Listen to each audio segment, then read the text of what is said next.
السلام علیکم ورحمۃ اللہ وبرکاتہ۔ جیو پاک زندگی اس پروگرام کے ساتھ آپ کی ہوسٹ فائزہ خان آپ کی خدمت میں حاضر ہیں۔ یہ اللہ رب العزت کی توفیق ہے کہ وہ ہمیں یہ مواقع دیتا ہے کہ ہم پاک زندگی گزارنے کے بارے میں فکر مند ہوں اور پاک زندگی گزارنے کے طریقوں کو سیکھنے کی کوشش کریں۔ جیسا کہ آپ جانتے ہیں، اس پروگرام میں ہمارے ساتھ خصوصی مہمان کے طور پر شریک ہیں استاذہ نگہت ہاشمی۔ جزاک اللہ استاذہ، ایک دفعہ پھر ہماری رہنمائی کے لیے آنے کا، ہمارے لیے وقت نکالنے کا۔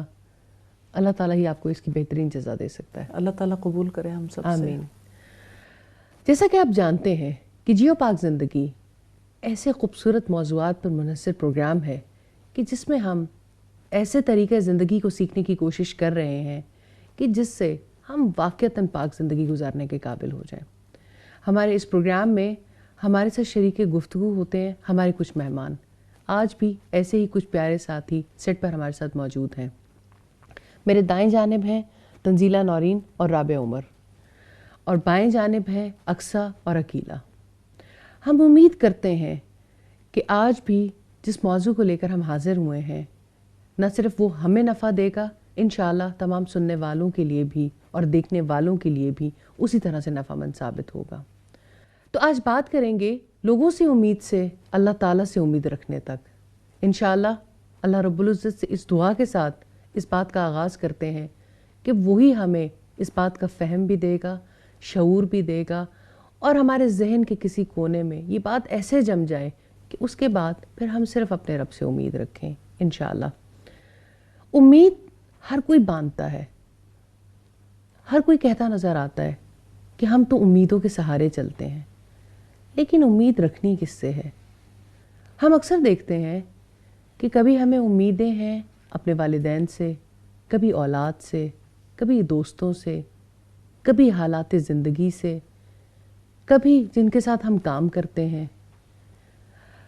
بیہیورل سائنسز میں بھی کہا جاتا ہے کہ انسان شارٹ ٹرمز ہوپس کے سہارے چلتا ہے، اسے ہوپس چلاتی ہیں۔ کبھی موٹیویشن تھیوریز کے نام پر بہت ساری پریکٹسز کروائی جاتی ہیں کہ انسان انٹرنزکلی موٹیویٹ ہوتا ہے یا ایکسٹرنزکلی۔ اصل بات تو یہ ہے کہ انسان اللہ تعالیٰ ہی سے امید باندھے تو زندگی میں کامیاب ہو سکتا ہے۔ یہی امید ہے اور یہی سلسلہ ہے جسے آج سیکھنے کے لیے بیٹھے ہیں۔ استاذہ، میں آپ سے پوچھنا چاہتی ہوں کہ امید کا پاک زندگی گزارنے سے کیا تعلق ہے، یا امید ہمیں کیسے ہیلپ کرتی ہے کہ ہم ایک پاک زندگی گزار سکیں؟ چیزیں اپنے متضاد سے زیادہ سمجھ آتی ہیں، اس لیے ہم یہ دیکھیں گے کہ جب ہم اللہ تعالیٰ کے ماں سوا کسی اور سے امید باندھتے ہیں تو اس کا ہمیں کیا نقصان ہوتا ہے۔ کسی نے کہا کہ بتوں سے تجھ کو امیدیں، خدا سے نا امیدی، مجھے بتا تو صحیح اور کافری کیا ہے۔ جب کبھی انسان غیر اللہ سے، اللہ کی ذات کے علاوہ کسی سے بھی امید باندھتا ہے تو نیچرلی، فطری طور پر اللہ تعالیٰ سے وہ امید کا رشتہ کٹ جاتا ہے۔ پہلی بات تو یہ ہوتی ہے، اس وجہ سے انسان کٹی پتنگ کی طرح ہو جاتا ہے، اور کٹی پتنگ کا آپ کو پتہ ہے کوئی مستقبل نہیں ہوتا۔ اور کبھی آپ نے دیکھا ہو کہ کٹی پتنگ کو لوٹنے کے لیے کس طرح سے بچے بڑے جو شوقین مزاج ہیں وہ کس طرح سے جھپٹتے ہیں۔ جب کبھی کسی انسان کی یہ کیفیت ہو جاتی ہے کہ وہ کٹی پتنگ کی طرح ہو جائے تو شیاطین اس کے ایمان کو لوٹنے کے لیے جھپٹتے ہیں، اور جہاں شیاطین کام کریں وہاں زندگی ناپاک ہو جاتی ہے۔ تو اصل میں بات یہ ہے کہ انسان جس سے امید کا رشتہ باندھتا ہے، امیدیں پوری ہونے پہ تو بہت انسان کو خوشی ہوتی ہے، جب امید پوری نہیں ہوتی تو گلے پیدا ہوتے ہیں. وہ کہتے ہیں نا جب توقع ہی اٹھ گئی غالب کیا کسی سے گلہ کرے کوئی. تو گلہ کیا ہے؟ گلہ ناپاکی کی ایک قسم ہے. گلے کس کو اچھے لگتے ہیں؟ آپ کسی سے گلہ کریں تو آپ کو اچھا لگتا ہے شاید، لیکن کوئی آپ سے گلے کرتا رہے تو آپ کو اس شخصیت سے اریٹیشن ہونی شروع ہو جاتی ہے اور اس رویے کو آپ کبھی اچھا نہیں فیل کرتے. تو بات یہ ہے کہ نا امیدی اللہ تعالیٰ کی ذات سے ہو اور امید لوگوں سے ہو. تو کس طرح سے شیخ عبد القادر جیلانی نے کہا تھا کہ جس سے تو محبت کرے وہ تیرا معبود، جس کی تو تعظیم کرے وہ تیرا معبود، اور جس سے تو امید باندھے وہ تیرا معبود. تو سوچیں اللہ کی ذات کے ماں سوا کسی کے پاس کیا اختیار ہے، کیا قدرت ہے، اس کے پاس ہے کیا جس کی وجہ سے امید باندھی جائے. ہاں ہماری محبت ہے یا ہمارے مسکنسیپشنز ہیں، غلط فہمی ہے کہ ہم اپنے جیسے انسانوں سے پھر وہ توقعات باندھ لیتے ہیں. تو جب ہم توقع باندھ رہے ہوتے ہیں، امید رکھتے ہیں، تو دراصل ہم اس کو کچھ قوتوں کا، کچھ نفع پہنچانے کا یا نقصان سے بچانے کا مالک سمجھتے ہیں، یا وقتی طور پر ٹیمپریریلی ہم یہ سمجھتے ہیں کہ یہ اس کے اندر صلاحیت موجود ہے. تو اب دیکھیں کہ انسان کی ایک طرف تھاٹ خراب ہوتی ہے، اس کا عقیدہ، اس کا یقین متزلزل ہوتا ہے. دوسری طرف اگر آپ دیکھیں تو اس کا دل فساد کا شکار ہو جاتا ہے، کیونکہ انسان سے امیدیں باندھنے کی وجہ سے پھر انسان جب ان امیدوں پر پورے نہیں اترتے تو گلے شکوے بھی، بدگمانیاں بھی، بغض بھی، حسد بھی. بات کہاں تک جاتی ہے؟ ایک ناپاک طرز زندگی کا آغاز ایک سوچ سے ہوتا ہے، اور پھر شیاطین اپنے وسوسوں کے قدم جب دل کے اندر رکھ دیتے ہیں تو پھر انسان اپنے رب کی رحمت سے تو کٹ چکا ہوتا ہے. اس وجہ سے شیاطین اسے پھر جیسے چاہیں اس سے کھیلتے رہتے ہیں. تو جو شیاطین کے قابو میں آ گیا، جس کا دل آپ یوں سمجھیں اس سے کہ جیسے گاڑی کے سٹیئرنگ پہ ڈرائیور بیٹھا ہے، اب وہ اس کو رائٹ لیفٹ جدھر لے جانا چاہے لے جا سکتا ہے. کبھی ایسا ہوتا نا کہ کسی نے گاڑی چھینی اور سٹیئرنگ پہ بیٹھ گیا، اب پوری فیملی، جیسے آپ کو یاد ہوگا ہماری ایک مسز عبداللطیف کی جو فیملی ہے، جب ان کی گاڑی میں ڈاکو آ کے بیٹھے تو گھر والے تو سارے بیٹھے تھے، گن پوائنٹ پہ کس طرح سے وہ سب لوگوں کو لے کے ایک خوفناک مقام تک چلے گئے. تو کوئی کچھ نہیں کر سکا تھا. سٹیئرنگ جس کے ہاتھ میں ہوتا ہے وہی ڈیسائیڈ کرتا ہے. اصل میں وہ ڈرائیو کر رہا ہوتا ہے، ڈرائیو تو وہی کرتا ہے. تو آپ کے دل کا سٹیئرنگ، آپ کی تھاٹ کا سٹیئرنگ، آپ کے یقین کا، ہر ایک چیز کا سٹیئرنگ اگر ابلیس کے ہاتھ میں تو وہ آپ کو کہاں لے جائے گا؟ اچھا یہ پتہ کیسے چلتا ہے کہ آپ اس وقت اللہ سے امید باندھ رہے ہیں یا لوگوں سے امید باندھ رہے ہیں؟ کیونکہ انسان بظاہر سم ٹائم یہ کہتا ہے کہ امید تو ہمیں اللہ تعالیٰ سے ہی ہے اور لوگوں کے ساتھ معاملات بھی اچھے کرنے ہیں.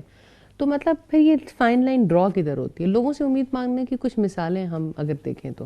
میرا خیال ہے کہ اس میں جاننے کی ضرورت نہیں ہے، ہر بندے کو صاف صاف دکھتا ہے.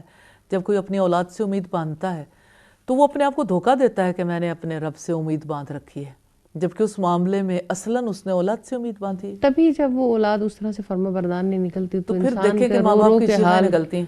استاذہ کیا ایسا بھی ہوتا ہے کہ جب کوئی انسان لوگوں سے امید باندھتا ہے تو فیصلے تو اللہ تعالیٰ کے ہاتھ میں ہیں، تو اللہ تعالیٰ اپنے فیصلے اسی طرح سے کر لیتے ہیں یعنی جو اس کی امید ہوتی ہے، پھر اس کا یقین پختہ ہوتا چلا جاتا ہے اور پھر وہ بڑھتا چلا جاتا ہے اس میں.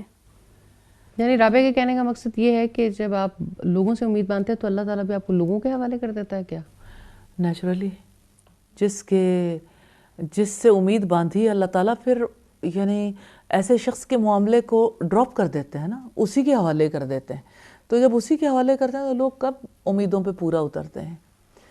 قرآن حکیم میں کتنی سچی بات آئی ہے، تمہارے بیویوں اور تمہاری اولادوں میں سے تمہارے دشمن ہیں. نو ون نوز کہ اتنے قریبی رشتوں میں سے بھی کون محبتوں سے نفرتوں کی طرف ڈائیورٹ ہو جائے، نہیں پتہ چلتا. اور انسان جن پر سب سے زیادہ امید باندھتا ہے وہی لوگ انسان کے لیے سب سے زیادہ نقصان دہ ثابت ہوتے ہیں. کسی نے کہا نا وہ جن پہ تکیہ تھا وہی پتے ہوا دینے لگے. تو زمانے میں یہ بری ہوائیں اور گرم ہوائیں تو سارے فیس کرتے رہتے ہیں، لیکن پھر بھی سمجھ نہیں آتی کہ ہم غلطی کہاں سے کرتے ہیں. تو ہم اپنی امید کا رشتہ جو ہے وہ اللہ کے ماں سوا دوسروں سے باندھتے ہیں اور اس طرح سے غلطی کرتے ہیں. کیا ایک نافرمان انسان یا بہت زیادہ اللہ تعالیٰ کی اطاعت میں کمی کرنے والا انسان، کیا وہ بھی اللہ تعالیٰ سے امید باندھ سکتا ہے؟ امید باندھنے میں کیا مشکل ہے؟ امید باندھنے میں تو صرف ارادے کی مشکل ہے. دنیا میں تو ہم یہ دیکھتے ہیں کہ کسی انسان سے ہمارے تعلقات اچھے ہوں تو عام طور پہ ہم اسی سے کچھ نہ کچھ فائدے کی امید رکھتے ہیں. تو اللہ تعالیٰ سے جب انسان یہ سوچتا ہے کہ میں کیا اللہ تعالیٰ کے لیے میں کیا کر رہا ہوں یا میرے کیسے تعلقات ہیں، تو پھر امید کا رشتہ کچھ ٹوٹ سا جاتا ہے. تو اس انسان جب اپنے تعلقات کی وجہ سے کسی سے امید باندھتا ہے، ایسا نہیں ہے کہ صرف تعلقات کی وجہ سے انسان امید باندھ لیتا ہے. انسان جب کسی کے اندر وہ صلاحیت دیکھتا ہے یا وہ یہ سوچتا ہے یا وہ یہ سمجھ لیتا ہے کہ اس کے اندر مجھے اس اعتبار سے نفع پہنچانے کی صلاحیت ہے، پھر انسان امید باندھتا ہے. مثال کے طور پر ایسا کیوں ہوتا ہے کہ ہم جو امید بڑوں سے باندھتے ہیں وہ چھوٹوں سے نہیں باندھتے؟ کیونکہ ہمیں پتہ ہے کہ وہ ہمیں فلاں معاملے میں ہیلپ نہیں کر سکتے. تو ہم بھی اسی سے امید باندھتے ہیں نارملی زندگی میں، جس سے ہمیں امید ہوتی ہے کہ یہ ہماری امیدوں پہ پورا اتر سکے گا، جو ہم سے اسٹرانگ لگتا ہے اس معاملے میں. نارملی فرینڈشپ کی فلسفی بھی تو ہوتی ہے، انسان دوستی وہاں کرنا چاہتا ہے جس چیز میں اپنے میں کمی محسوس کرتا ہے اور دوسرے کو اس میں اپنے سے بہتر پاتا ہے. ظاہر ہے اصل میں پیچھے اگر آپ دیکھیں تو نفع پہنچانے اور نقصان سے بچانے کا اختیار انسان جس میں دیکھتا ہے اسی سے انسان امید باندھتا ہے. تو امید کا رشتہ دراصل کسی کے ساتھ محض تعلق کا رشتہ نہیں ہے. امید کا رشتہ دراصل کسی کی ذات پر یقین کا رشتہ ہے. تو استاذہ پھر یہ کیوں ہوتا ہے کہ جب ہم اپنی زندگی کے عام معاملات میں دیکھیں، ابھی ہم یہاں بیٹھے ہیں اور ہم یہ امید رکھتے ہیں کہ ہم جن کو ہمارے ملازم ہمارے ساتھ کام کرتے ہیں، بہت سارے لوگ ہوتے ہیں جس میں کہتے ہیں کہ آپ گھر کی حفاظت بھی کریں گے، معاملات بھی ٹھیک کریں گے، جس طرح سے سب چیزیں پلان کی اس طرح سے بھی کریں گے، لیکن جب اس سے برعکس ہوتا ہے تو پھر ہمیں ان پہ غصہ بھی آتا ہے. تو یعنی ہم اس معاملے میں بھی ان سے امید باندھ لیتے ہیں اور اللہ سے امید نہیں باندھتے. آپ کی بات درست ہے. آپ کی زندگی کا کوئی بھی معاملہ ہو، آپ کے روٹین کے معاملات ہیں، جس وقت آپ کسی معاملے میں کسی پہ اس طرح سے ٹرسٹ کرتے ہیں کہ بیچ میں اللہ کے حوالے کرنے والا کوئی معاملہ نہیں ہوتا، تو آپ نقصان اٹھاتے ہیں. میم جیسے کسی کی ایبیلٹیز اور کسی کی صلاحیت ایسی ہوتی ہے، ہمیں لگتا ہے کہ فلاں فرد یہ کام کر سکتا ہے اور ہم اس کے حوالے کر دیتے ہیں اس کی صلاحیتوں کو دیکھتے ہوئے کہ یہ بہت اچھا کر لے گا، تو یہ بھی اس پہ امید باندھنا ہے. یہ سوال بہت امپورٹنٹ ہے، لیکن ہم ایک چھوٹے سے وقفے کے بعد اس کا جواب آپ سے لیں گے. بات بہت دلچسپ ہے اور ہماری زندگی سے بہت ہی قریب تر. انشاءاللہ ایک مختصر سی بریک کے بعد دوبارہ حاضر ہوتے ہیں.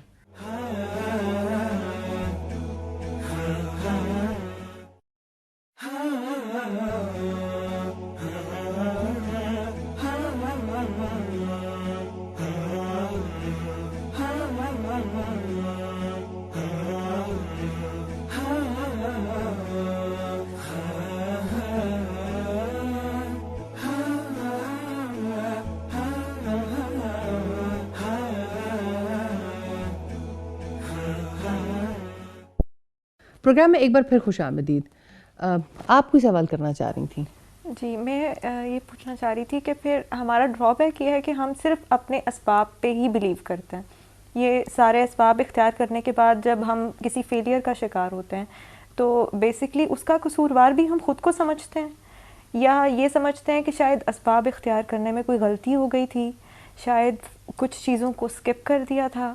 لیکن کبھی بھی نظر جو ہے وہ اس چیز پہ نہیں جاتی کہ ٹھیک ہے، اگر آپ نے اپنے اسباب اختیار کر لیے تھے تو پیچھے ایک ذات تھی جو ان سب کو ایک دم سے فیل کر سکتی ہے. اور وہ ذات حکیم ہے، اللہ حکیم ہے. وہ جانتا ہے کہ بظاہر جو پریشانی کی شکل میں ہم پر کوئی مصیبت آن پہنچی ہے یا ہمارا کوئی فیلئر اکر ہوا ہے، شاید اس پہ سم ٹائم بہت بڑی خیر پوشیدہ ہوتی ہے، اور یقیناً خیر پوشیدہ ہوتی ہے. اس میں کوئی شک نہیں. آپ اسے یوں دیکھیں کہ اللہ تعالیٰ کی غیر محسوس تدبیر، یعنی جو ہمیں محسوس نہیں ہوتی، بظاہر تو ایسا لگتا تھا کہ بھائیوں نے بڑا ظلم کیا اور برادران یوسف نے حضرت یوسف کو کنویں میں ڈال دیا، تو کنویں میں تو زندگی کا اختتام نظر آ رہا تھا، لیکن ایک نئے دور کا آغاز بھی تھا اور دنیا کے لیے ایک بہت بڑا سبق بھی۔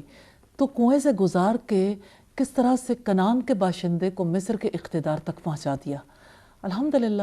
تو مسبب الاسباب کی ایک ایسی تدبیر تھی۔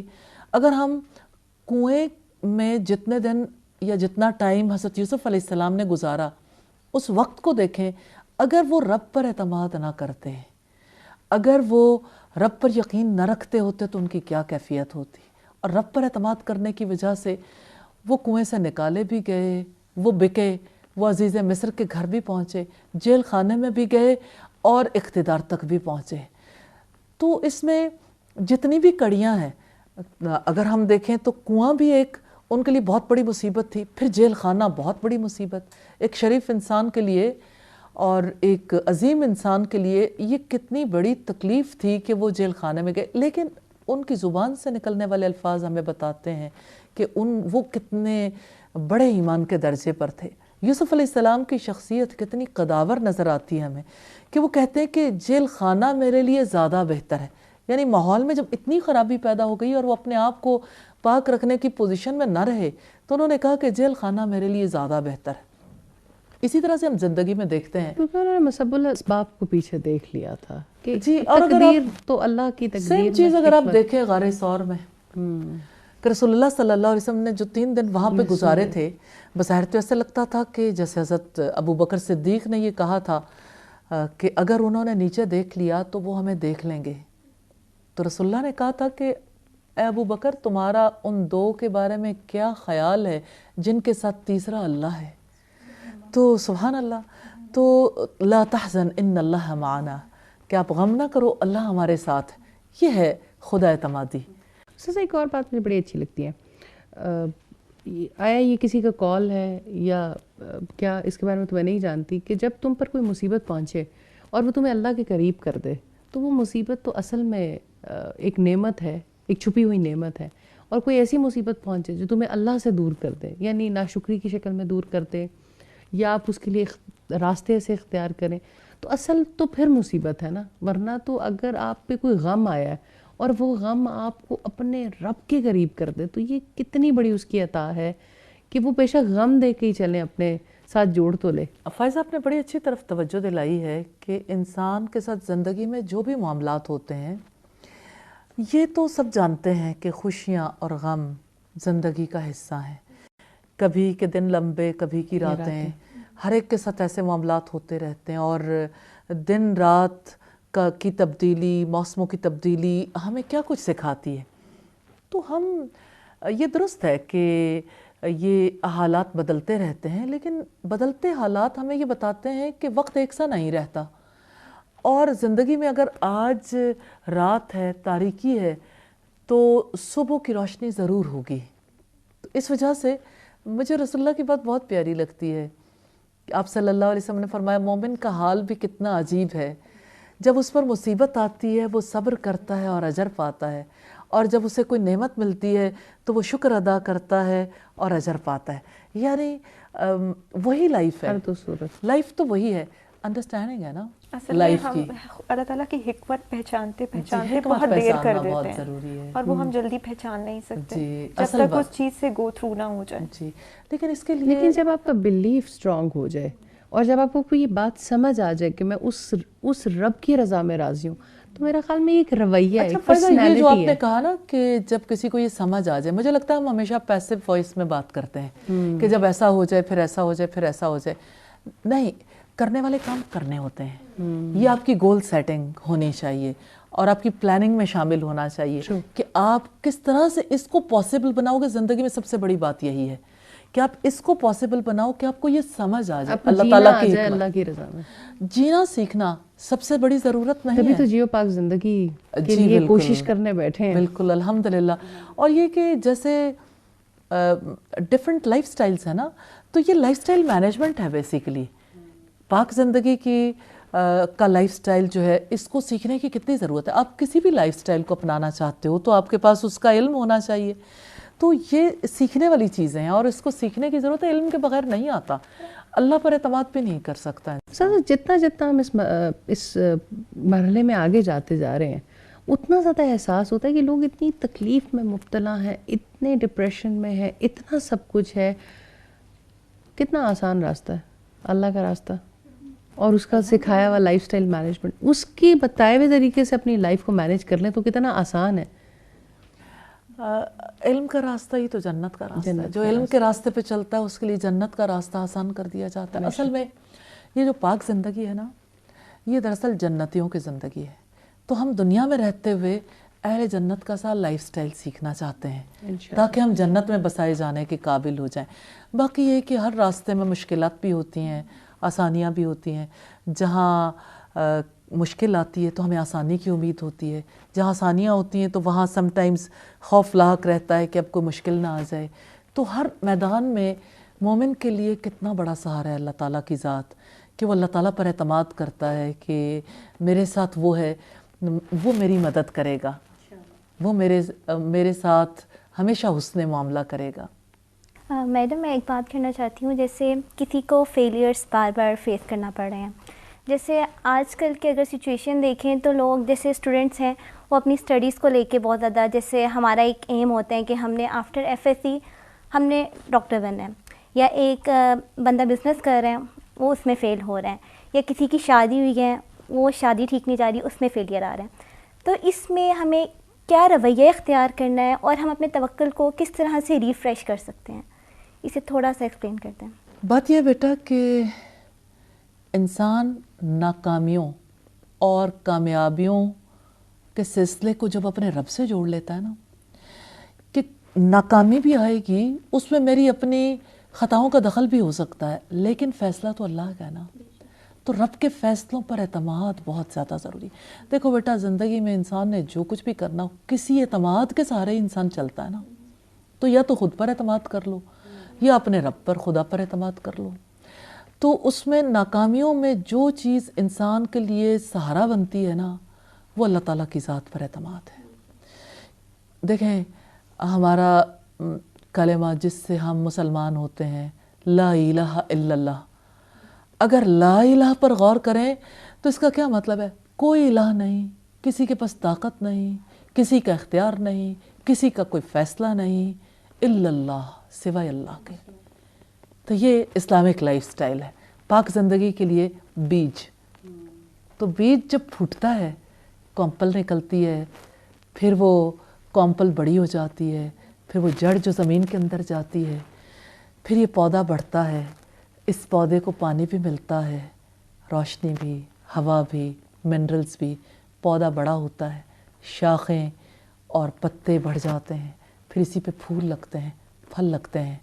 اور یہ کلمہ طیبہ کی مثال ہے قرآن حکیم میں، اصلها ثابت وفرعها فی السماء، کہ اس کی جڑ زمین میں مضبوط ہے اور اس کی شاخیں آسمان تک پھیلی ہوئی ہیں. رسول اللہ صلی اللہ علیہ وسلم نے ایک بار اپنے صحابہ کرام سے پوچھا تھا کہ آپ یہ بتاؤ کہ وہ کون سا درخت ہے جس کی مثال دی گئی قرآن حکیم میں، کہ وہ یعنی مسلمان کی مثال دی گئی. تو سارے صحابہ کرام، کوئی کہنے لگا کہ الدرائن کا درخت ہے، کسی نے کہا کسی چیز کا، اور سیدنا عبداللہ ابن عمر کے دل میں آیا کہ میں کہہ دوں کہ یہ کھجور کا درخت ہے. لیکن انہوں نے اس موقع پر بڑے صحابہ کرام کو دیکھ کر یہ سوچا کہ میں ابھی نہ بتاؤں. حضرت عمر اس بات پر ہمیشہ تکلیف فیل کرتے تھے کہ اور کہتے تھے کہ کاش یعنی میرا بیٹا اس چیز کو بتا دیتا. بس ایسا یہ تو بات ہو گئی بہت ساری ان لوگوں کے بارے میں جو خود اعتمادی کرتے ہیں. ہم نے زیادہ بات کہ فیلئر اگر ہوتا ہے تو پھر یہ سمجھ نہیں آتا. اب خود اعتمادی بھی ہے اور زندگی میں کامیابیاں بھی ہیں، ان کو رب کیسے یاد آئے گا؟ بات یہ ہے کہ رب رحمان ہے، وہ بڑا کرم کرنے والا ہے، اور اس کی رحمت کی صورت پھر کوئی نہ کوئی مصیبت ہوتی ہے، کوئی نہ کوئی تکلیف، کوئی بیماری، کوئی نقصان، کہیں سے کسی کے ساتھ کوئی ایسا معاملہ کہ اسے اپنی کامیابی میں ناکامی کا مزہ ملتا ہے. پھر اسے خیال آتا ہے کوئی ہے، کوئی اور ہے جو نظام ہستی چلا رہا ہے، وہ میں نہیں ہوں، وہ کوئی اور ہے. تو انسان کو رب چانس تو دیتا ہے، کہیں نہ کہیں سے اسے پتہ تو چلتا ہے کہ وہ میں نہیں ہوں، پیچھے کوئی اور ہے، قوت کسی اور کی، فیصلے کسی اور کے، قدرت کسی اور کی. تو پتہ تو چلتا ہے. اور اگر کسی کو پتہ نہیں چلتا تو ظاہر ہے کہ ایسا نہیں ہو سکتا کہ وہ رحمتوں والا رب کسی پر حجت تمام نہ کرے. استاذ اب تک تو ہم نے بات کی ایک ایسے شخص کی جو خود اعتمادی کی زندگی گزارتا ہے اور زندگی میں کہیں ناکامی آنے پہ سوچتا ہے یا نہیں سوچتا کہ آیا مجھے خدا اعتمادی کی زندگی گزارنی تھی یا خود اعتمادی کی. اب ایک ایسا شخص جو خود اعتمادی کا شکار بھی ہے اور اسے خدا کی ضرورت ہی محسوس نہیں ہوتی کہیں زندگی میں، اور کامیابیاں بھی بے شمار ہیں. ایک ایسا شخص کہاں پر جا کر یہ چاہے گا کہ اس کو بھی اللہ کی پہچان ہو. شیخ سعدی سے کسی نے پوچھا کہ میں ایک ایسا شخص ہوں کہ جس نے زندگی کی ہر برائی کر رکھی ہے اور اس کے پاس زندگی کی ہر نعمت موجود ہے. تو شیخ سعدی نے بڑا خوبصورت جواب دیا. انہوں نے کہا کہ یہ بتاؤ کیا راتوں کو اٹھتے ہو اللہ رب العزت کے آگے گڑ گڑانا نصیب ہوتا ہے؟ کیا تہجد میں مزہ آتا ہے؟ کیا نماز میں رونا آتا ہے؟ اگر یہ سب کچھ نہیں آتا اور یہ ساری کیفیات نصیب نہیں ہوتی اور گناہوں کے بعد بھی اللہ رب العزت یاد نہیں آتا تو اصل میں یہ اللہ تعالیٰ کی رحمت سے دور ہونا ہے. دیکھیے میں آپ سے پوچھنا چاہتی ہوں ایک عام فرد جو کہ خود اعتمادی کا شکار ہے، زندگی کی کامیابیاں، مال و دولت، اولاد، بینک بیلنس، تعلقات، سوسائٹی میں سٹیٹس، ہر چیز موجود ہے، ایسے شخص کو رب کیسے یاد آئے؟ لیکن ہم یہ بات پوچھیں گے ایک چھوٹے سے وقفے کے بعد. بہت امپورٹنٹ سوال ہے، کہیں نہیں جائیے گا. انشاءاللہ ایک مختصر سے بریک کے بعد اس کا جواب استاذہ سے لیں گے.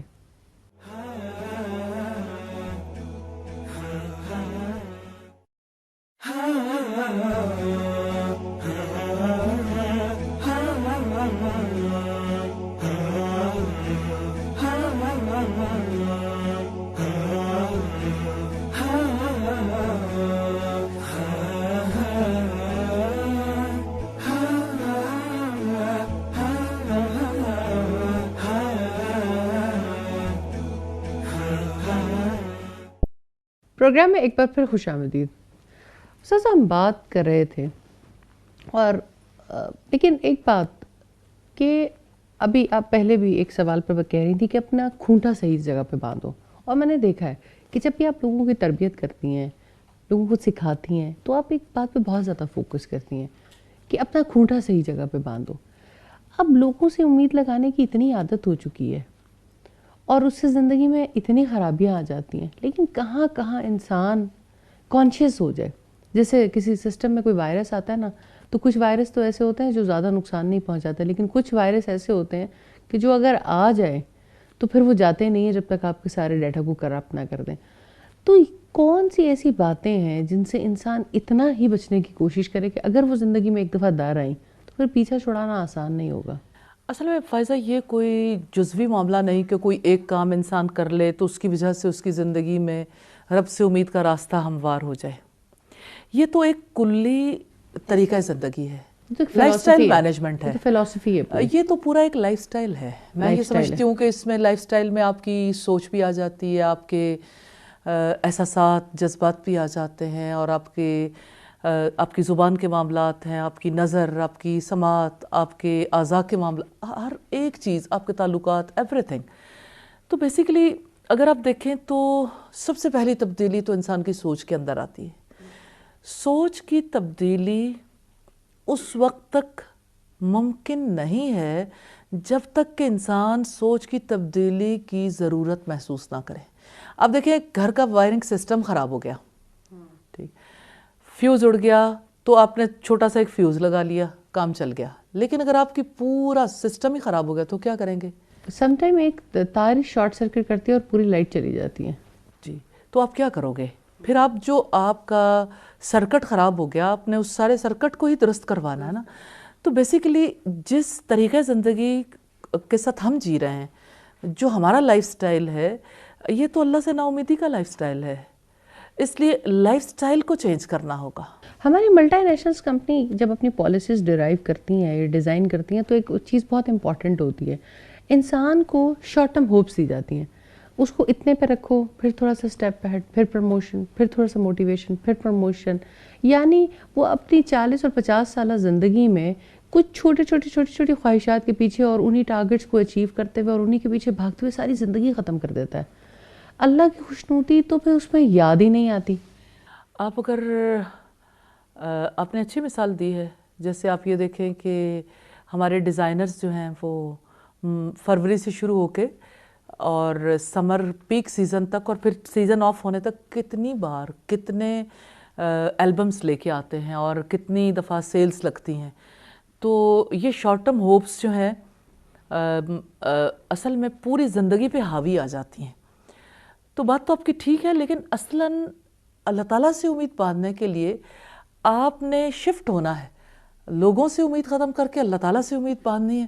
اب آپ کے سوچنے کا انداز بدلے گا تو سب سے پہلے یہ کہ آپ کا کھنٹا صحیح جگہ پہ لگے, کہ آپ اللہ تعالیٰ کی ذات کی معرفت تو حاصل کرو. اپنے رب کو تو جانو جس نے پیدا کیا, اس نے کیوں پیدا کیا, اس نے کس طرح سے ہماری زندگی کا نظام بنایا, اس نے ہماری نفسیات کو کیسا بنایا, کیا چیز ہمارے لیے ضروری ہے. اس کے لیے اس نے جیسے علم دیا اپنی ذات کا کہ میں ہی سب سے بڑھ کر قدرت رکھنے والا ہوں, میں سب کچھ سنتا ہوں, میں سب کچھ جانتا ہوں, میں ہر چیز کی خبر رکھتا ہوں, میں ہر ایک چیز کو دیکھتا ہوں, میں نفع و نقصان کا مالک ہوں. تو انسان کو پھر پتہ لگ جاتا ہے کہ میرا ہر کنیکشن اس کی ذات سے جا کے جڑے گا. اور جب سارے کنیکشنز اس کی ذات کے ساتھ جڑتے ہیں تو پھر ورکنگ شروع ہوتی ہے لائف میں. جہاں کا کنیکشن لوز ہوگا وہیں سے خرابی آ جائے گی. مثال کے طور پر انسان باقی کنیکشن تو سارے ٹھیک کر لے, لیکن اللہ کی تقدیر پر ایمان والا کنیکشن صحیح نہ ہو, تو جہاں کہیں تقدیر غالب آتی ہے اور اپنی مرضی کے خلاف بالکل انسان ایک اپوزٹ ماحول میں چلا جاتا ہے تو انسان پھر ایک دفعہ ڈگمگا جاتا ہے, پھر ساری زمین پھسلن والی ہو جاتی ہے. پھر ایسی پھسلن ہوتی ہے کہ انسان کو کہیں راستہ ہی نہیں ملتا. اس لیے اللہ کی ذات پر یقین یہ پہلی چیز ہے, لیکن اس کا علم حاصل کرنا ضروری ہے. یعنی راستہ تو وہی ہے, علم کا راستہ, معرفت کا راستہ علم کے ذریعے. لیکن رسول اللہ صلی اللہ علیہ وسلم نے کتنی پیاری بات ارشاد فرمائی کہ جو شخص علم کے راستے پہ چلتا ہے اللہ تعالیٰ اس کے لیے جنت کا راستہ آسان کر دیتا ہے. تو کال تو اس نے دی ہے اہل جنت کے لیے, وانٹڈ فار جنہ, جنت کے لیے ایسے لوگوں کی ضرورت ہے جو پاک زندگی بسر کرنے کے قابل ہوں, جو اتنے اعلیٰ مقام پر بسنے کے قابل ہوں, تو جن کی سوچ پاک ہو, جن کی نظر پاک ہو, جن کی سماعتیں پاک ہوں, جن کی زبان پاک ہو, جن کی دل کی کیفیات پاک ہوں, جن کے تعلقات پاک ہوں, جن کا کمانا خرچ کرنا پاک ہو. تو اتنی یہ پاک زندگی کے لیے کتنی زیادہ ضرورت ہے رب سے امید باندھنے کی. میم اس میں دعائیں کتنا زیادہ ہیلپ کرتی ہیں نا اللہ تعالیٰ سے امید باندھنے میں. جیسے استخارے کی دعا ہے, جب اللہ تعالیٰ سے استخارہ کر لیتا ہے تو پھر اللہ کے حوالے کر دیتا ہے کام. جی, تو اس پہ بہت زیادہ زندگی میں امید بنتی ہے. یعنی زندگی میں جہاں کہیں کسی بڑے ڈیسیژن کی ضرورت ہو تو انسان اپنا معاملہ اللہ تعالیٰ کے حوالے کر دے. اور اب جیسے پہلے بھی آپ نے بات کی تھی کہ انسان جو ہے وہ کس طرح سے ہر وقت اللہ تعالیٰ سے جڑا رہے, تو استخارے کے معاملے کو اگر آپ سامنے رکھیں تو آپ کو یہ سمجھ آئے گی کہ پھر خود کچھ بھی نہیں کرنا نا, پھر تو اپنا معاملہ ہینڈ اوور کر دیا نا. اب تو آپ اس طرح سے اپنے رب سے امید باندھو گے اور اس طرح اس پہ ٹرسٹ کرو گے جیسے مردہ نہلانے والے کے ہاتھ میں ہوتا ہے. تو مردے کے ہاتھ میں کیا ہوتا ہے, اس کو تو کسی اور نے ہلانا جلانا اور باقی معاملات کرنے ہیں نا. تو آپ اپنے معاملے کو بعض اوقات کلی طور پر اس کے حوالے نہیں کرتے, اس وجہ سے بھی اس سے بھی نا امیدی لاحق ہونا شروع ہو جاتی ہے. تو یہ اللہ تعالیٰ سے امید باندھ کر ہمارے اعمال, ہمارے معاملات, ان میں پاکیزگی کیسے آتی ہے, کس طرح سے پاک ہوتے ہیں؟ انسان کی سوچ پاک ہوتی ہے اور انسان کا قلب, اس کے دلی جذبے پاک ہوتے ہیں, اور انسان کے سارے ڈیسیژن تو اس کے ہارٹ سے ہوتے ہیں نا. انسان کے دل کے اندر جو خیال آتا ہے وہی خیال اس کی خواہش اور اس کے ارادے تک پہنچتا ہے, اسی ارادے سے عمل وجود میں آتا ہے. تو اگر خیال کی ڈور رب کے ساتھ جڑی ہوئی ہے تو آپ کے پاس ایک سورس آف انرجی ہے نا, اس انرجی کی وجہ سے آپ کی زندگی میں تبدیلی آتی ہے اور اس کی وجہ سے آپ کی جو زندگی میں ناپاکی در آتی ہے نا، وہ ناپاکی بھی ختم ہوتی ہے. ناپاکی بھی خیال کے توسط سے در آتی ہے. ہمیں ظاہری ناپاکی تو نظر آتی ہے، لیکن وہ جو انٹرنل چینج ہے جو بعد میں ہمارے رویوں میں آتی ہے، وہ انٹرنل چینج جو ہے وہ دراصل خیال کے توسط سے آتی ہے. کسی کے اگر آپس کے تعلقات اچھے نہ ہوں گھر والوں سے، تو وہ اللہ تعالیٰ سے امید باندھ کر ان میں کیسے پاکیزگی آ سکتی ہے؟ یعنی وہ کیسے پاک ہو سکتا ہے؟ بات یہ ہے کہ جب انسان اللہ تعالیٰ سے امید باندھتا ہے تو کیا گھر والوں کے ساتھ تعلقات کے لیے اس نے علم نہیں دیا کہ ہمیں کس سے کیسا برتاؤ کرنا ہے، اور ہمیں اپنے بڑوں کے ساتھ اور ہمیں اپنے چھوٹے لوگوں کے ساتھ کیا برتاؤ کرنا ہے زندگی میں، اور نہ حق کے معاملات میں. اور حق اور ناحق کی پہچان جب ایک انسان کے پاس ہو تو اس کے لیے بہرحال ڈیسیژن کرنے بہت آسان ہو جاتے ہیں. اور ابراہیم علیہ السلام نے اپنے والد سے نہیں کہا تھا، اگرچہ ان کے تعلقات درست تو نہیں ہو سکے تھے، لیکن انہوں نے اپنے آپ کو ناحق کی زمین پہ کھڑا نہیں کیا تھا. یا ابتی لا تعبد الشیطان، اے میرے ابا جان آپ شیطان کی بندگی نہ کرو. تو ابراہیم علیہ السلام کی زندگی سے بھی ہمیں نمونہ ملتا ہے. اور نبی صلی اللہ علیہ وسلم کی امید کا رشتہ دیکھیے. آپ صلی اللہ علیہ وسلم سے جب آپ کے چچا نے کہا تھا کہ یہ آپ کے اہل خاندان ہے جو آپ کے بارے میں یہ چاہتے ہیں کہ آپ ایک اللہ کی دعوت دینا چھوڑ دو، تو رسول اللہ نے کہا تھا کہ اللہ کی قسم اگر یہ میرے دائیں ہاتھ پہ سورج اور بائیں پہ چاند رکھ دیں تب بھی میں اس کام کو نہیں چھوڑوں گا حتیٰ کہ اللہ تعالیٰ اس امر کو، اس معاملے کو غالب کر دے. تو جو اصل چیز ہے نا، اللہ کی ذات، اللہ کی طرف سے جو عائد کردہ فرائض ہیں ان کو تو نہیں چھوڑنا. لیکن اس کا یہ مطلب نہیں ہے کہ جہاں پر ہے ماحول میں وہاں ہماری ذات کی وجہ سے روشنی کی بجائے اندھیرے رہیں. ہماری ذات کی وجہ سے ان کے ساتھ امید کا رشتہ، یعنی ہماری ذات کی امید تو اللہ تعالیٰ سے ہے نا، اس کی وجہ سے ہمارے اپنے اندر جو تبدیلی ہوتی ہے ماحول پہ اثر انداز ہوتی ہے. کیونکہ انسان ڈپریشن سے بچتا ہے، انسان اس امید کی وجہ سے یقین کے ساتھ اپنی زندگی کے فیصلے کرتا ہے. اور یہ یقین ہے جو اللہ کی ذات پر بے یقینی رکھنے والوں کو ہلا دیتا ہے اندر سے. اور باقی یہ ہے کہ آپ نے باطل پر تو کمپرومائز نہیں کرنا، لیکن حسن معاملہ تو ظاہر ہے مومن تو حسن معاملہ کرتا ہے اور اللہ سے اجر پانے کی امید رکھتا ہے، کیونکہ وہ ہر جگہ اپنی ذات کا دفاع نہیں کرتا، وہ اپنی ذات کی گواہی صفائی پیش نہیں کرتا، بلکہ وہ اپنے آپ کو اسلام کا ریپریزنٹیٹیو سمجھتے ہوئے اللہ تعالیٰ کے ساتھ تعلق کی وجہ سے دوسروں کے ساتھ حسن معاملہ کرتا ہے اللہ کے لیے. اصل میں جب وہ اصلاح کے پروسیجر میں ہوتا ہے تو وہ اپنی بات کو پیچھے نہیں کر رہا ہوتا، اللہ کی بات کو آگے کر رہا ہوتا ہے. بظاہر یہی تو معاملہ سب سے زیادہ مشکل ہے کہ انسان اللہ تعالیٰ کی ذات کو، اللہ کی بات کو آگے رکھے. اسی وجہ سے تو لوگ ڈپریشن میں جاتے ہیں. وہ جو ہم کیونکہ بظاہر ایسا لگتا ہے کہ شاید ہم اپنی بات سے پیچھے ہٹ گئے اور کسی انسان کی بات آگے کر رہے ہیں. وہ کسی انسان کی بات نہیں ہوتی ہے اس معاملے میں. وہ اللہ تعالیٰ کے احکامات اگر اس کے مطابق ہیں تو وہ اللہ کی بات آگے کرنے کا معاملہ. اور میں یہ بات بھی ضرور کہنا چاہوں گی کہ خود پرستی کے ساتھ، تکبر کے ساتھ اللہ تعالیٰ سے امید کا رشتہ قائم نہیں ہو سکتا. جب تک اللہ کی بڑائی دل میں نہیں اتر آتی، جب تک اس پر یقین نہیں ہوتا، اللہ تعالیٰ کی ذات کے ساتھ رشتہ نہیں جڑتا. انا پرست خدا پرست نہیں ہو سکتا. انا پرست خدا سے، اللہ تعالیٰ سے امید باندھنے والا نہیں ہو سکتا. تو خدا پرستی کا طریقہ زندگی ہے جس میں ہر پہلو کی پاکیزگی چاہیے، اور کھونٹا صحیح جگہ پہ لگا دیں تو الحمدللہ پھر باقی امید برقرار رہتی ہے. الحمدللہ. جزاک اللہ استاذہ. ہمیشہ کی طرح آپ نے آج بھی اتنے پیارے موضوع پہ بہت ہی پیارے انداز سے ہماری رہنمائی کی. اور میں یہ بات بھی جانتی ہوں کہ ان معاملات میں بہت ہی لوگ ہیں جو آپ سے استفادہ حاصل کرتے ہیں اور ماضی میں بھی کرتے رہے ہیں. اور یقیناً اللہ تعالیٰ کی رحمت ہے اس میں، کمال اسی کی ذات کا ہے. بے شک. اور انسانوں کو تو وہ صرف موقع دیتا ہے. لیکن اللہ رب العزت نے آپ کو یہ ضرور اس چیز سے نوازا ہے کا شکر ادا کرنے کی ضرورت ہے. الحمدللہ کہ لوگوں کو آپ ان کی ذہنی الجھنوں سے نکالنے میں ان کے لیے معاون ضرور ثابت ہوتی ہیں. کچھ طبیب ہوتے ہیں نا جو بظاہر جسم کا علاج کرتے ہیں، کسی بیماری کا علاج کرتے ہیں، تو یہ بھی وہ بیماریاں جو ہماری روحوں کو لاحق ہیں، اور ان بیماریوں سے انسان کا ایمان بہت کمزور ہو جاتا ہے. تو اللہ ہی آپ کو اس کی بہترین جزا دے سکتا ہے.